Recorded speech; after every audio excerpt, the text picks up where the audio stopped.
आज के इस विश्लेषण में हम एक ऐसी दास्तान में उतरेंगे जो दिल को पूरी तरह झंझोड़ कर रख देती है।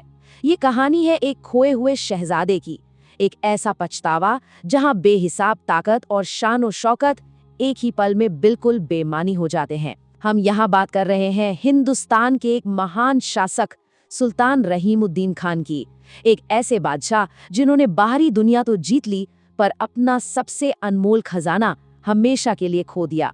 आइए इस दुख और एक आत्मा के पूरे बदलाव को थोड़ा करीब से समझते हैं। जरा इन शब्दों पे गौर कीजिए। मैंने सोचा था मैं सबसे बड़ा हूँ, लेकिन असल में मैं सबसे छोटा था। ये शब्द किसी आम इंसान के नहीं हैं। ये शब्द हैं एक शोक में डूबे हुए, रोते हुए पिता के, उस बादशाह के जिसके नाम से ही दुश्मन कांप उठते थे, जिसके पास लाखों घोड़े और अनगिनत हीरे जवाहरात थे, लेकिन अंत में उनकी ये सारी दुनियावी जीत और विशाल शान बिल्कुल मिट्टी के बराबर साबित हुई। पहला अध्याय, एक सुनसान महल। आज अगर हम उस समय के उस विशाल सोने की छतरी वाले महल को देखें तो वहां सिर्फ सन्नाटा गूंजता है। जो जगह कभी राजकाज और शोर शराबे से भरी रहती थी ना, वो अचानक एक बिल्कुल सुनसान महल में बदल गई। दरबार अब पूरी तरह बंद हो चुका है।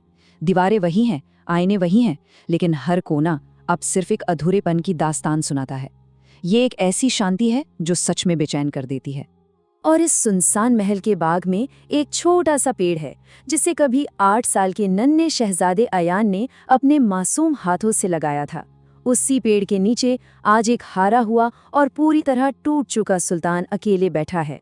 वो शासक जो कभी अपने ऊंचे तख्त पर बैठता था, आज मिट्टी पर अकेले रोते हुए बैठा है। एक पूरे साम्राज्य का मालिक आज सिर्फ उस छोटे से पेड़ के साये में सुकून ढूंढ रहा है।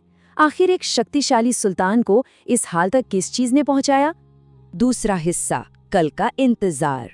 आइए वक्त में थोड़ा पीछे चलते हैं, जब एक छोटे से शब्द ने पूरी बर्बादी की नींव रखी थी, और वो शब्द था कल। नन्हा अयान हर शाम दौड़कर अपने अब्बा के पास आता था। उसे सिर्फ एक बात की जरूरत थी, और वो था अपने पिता का वक्त, ताकि वो एक शेर और चिड़िया की कहानी सुन सके। पर सुल्तान हमेशा अपने राज्य के कामों में, युद्ध की तैयारियों और कानून बनाने में इतने व्यस्त रहते कि वो सर पर हाथ फेरकर बस एक ही बात कहते, आज नहीं बेटा, कल, कल जरूर। और उन्होंने उस कल का इंतजार किया जो शायद मुकद्दर में था ही नहीं। और ये कितना बड़ा अंतर है। एक और जहां सुल्तान की बेशुमार दौलत, हजारों सिपाही और चमकते हीरे थे, वहीं दूसरी ओर एक 8 साल के बच्चे की वो छोटी सी दरखास्त थी कि उसके अब्बा थोड़ा सा वक्त निकालकर उसको कहानी सुना दें।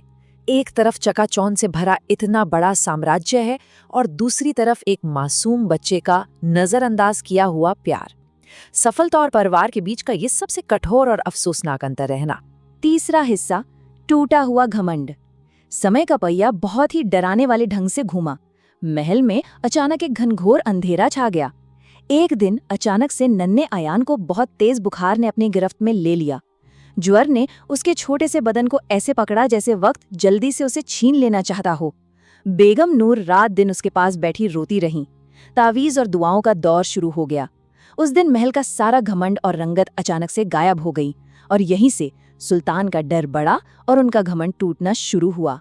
समय कितनी तेजी से हाथ से फिसलता है, उसको जरा यहाँ देखिए। पहला दिन, अयान को तेज बुखार आता है।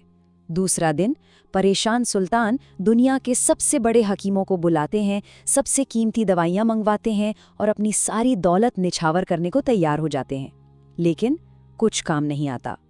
फिर आता है तीसरा दिन। हकीम अपना सर हिला देते हैं और कहते हैं कि अब दवा नहीं, सिर्फ दुआ ही काम आ सकती है। सोचिए जरा, इन 3 दिनों ने उस सुल्तान की पूरी दुनियावी ताकत को किस तरह चकनाचूर कर दिया होगा। चौथा पड़ाव, आखिरी सांस। आखिरकार सबसे नाजुक और भयानक मोड़ आ ही गया। एक ऐसी रात जब बहुत जोर की बारिश हो रही थी और बिजली चमक रही थी। अयान की सांसें सच में अत्यंत भारी हो चुकी थीं। सारी उम्मीदें साथ छोड़ रही थीं। सुल्तान, जिन्होंने पूरी जिंदगी अपने काम को सबसे ऊपर रखा था, आज अकेले अपने बेटे के बीमार बिस्तर के पास लाचार बैठे थे, अपने बेटे के छोटे हाथ थामे हुए और रोकर उसके उठने की दुआएं मांगते हुए। और तब नन्हे अयान ने अपने पिता को आखिरी बार बुलाया। सुल्तान ने रोते हुए बेटे को गोद में उठाया और टूटी हुई आवाज में शहजादे ने कहा, अब्बा, गुस्सा मत होना, मैं बहुत थक गया हूं। लेकिन जब भी अकेलेपन का एहसास हो, हवा के झोंके में मेरा प्यार जरूर आएगा। ये वो अल्फाज थे जो बाहर बरसती बारिश की आवाज के बीच सुने गए थे, और इन्हीं अल्फाजों ने सुल्तान के दिल को हमेशा के लिए तोड़ दिया। अयान ने मुस्कुराते हुए अपनी आंखें बंद कर लीं।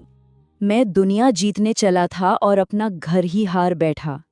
ये लफ्ज़ सिर्फ अफसोस नहीं है, ये उस दर्द को दर्शाते हैं जब सुल्तान को असल हकीकत दिखी थी। उन्होंने रोते हुए अपनी कांपती आवाज़ में अपने बच्चे के ठंडे होते चेहरे को चूमते हुए ये कहा था, एक राजा जो सारी उम्र महत्वाकांक्षा के पीछे भागा, आज अपनी आखिरी पराजय देख रहा था। उन्हें समझ आ गया था कि वक्त की लापरवाही ने उनसे उनका सब कुछ छीन लिया है। 5वां हिस्सा, दिल का बादशाह। इस बहुत बड़े नुकसान के बाद ना दरबार का चेहरा बिल्कुल बदल गया। बेगम नूर एक खामोश शोक में घिर गईं और दिन भर सिर्फ अयान के खिलौने देखती रहती थी। और सुल्तान ने हमेशा के लिए अपना राजसी दरबार बंद कर दिया। सोने की छतरी वाला वो विशाल महल अचानक शांति और अफसोस का प्रतीक बन गया। लेकिन इसी अफसोस ने उन्हें बिल्कुल बदल कर रख दिया।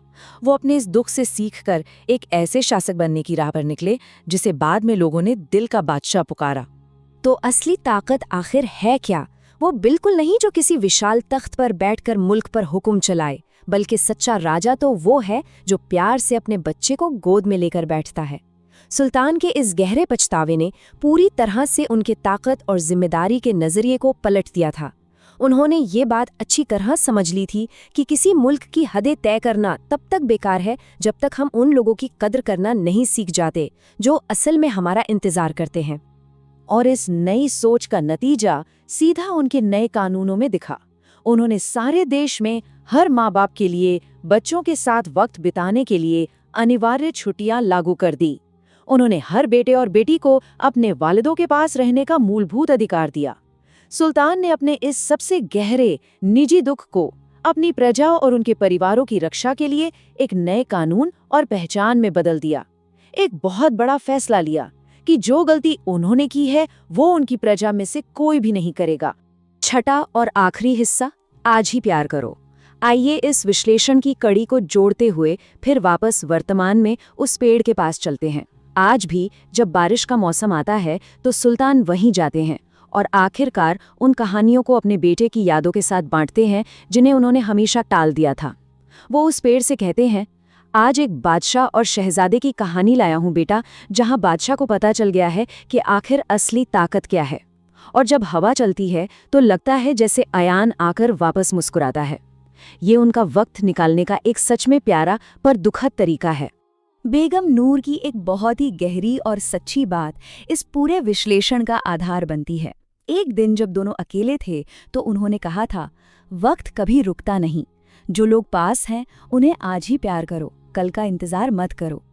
ये सिर्फ उनके महल का दर्द नहीं है, ये हम सभी के लिए एक बहुत महत्वपूर्ण सीख है। कल का इंतजार एक धोखा है। ये बातें इस पूरी कहानी को एक सच्चा आधार देती हैं कि सच्ची जीत आज में और इस पल को समेटने में ही छिपी है। हम आज का ये विश्लेषण एक आखिरी सवाल के साथ खत्म करते हैं। इस पर जरा ठहर कर गौर किया जाए। दुनिया जीतने का आखिर क्या मतलब रह जाता है अगर अपने ही घर में शांति और प्यार ना हो? तो सोचिए, उस कल का इंतजार करने की असली कीमत क्या है जो शायद कभी आए ही ना। क्या दुनिया का ताज परिवार की एक हंसी से ज्यादा कीमती हो सकता है? वक्त उन्हें दिया जाना चाहिए जिन्हें उसकी सबसे ज्यादा जरूरत है। इस सफर में हमारे साथ बने रहने के लिए बहुत बहुत धन्यवाद।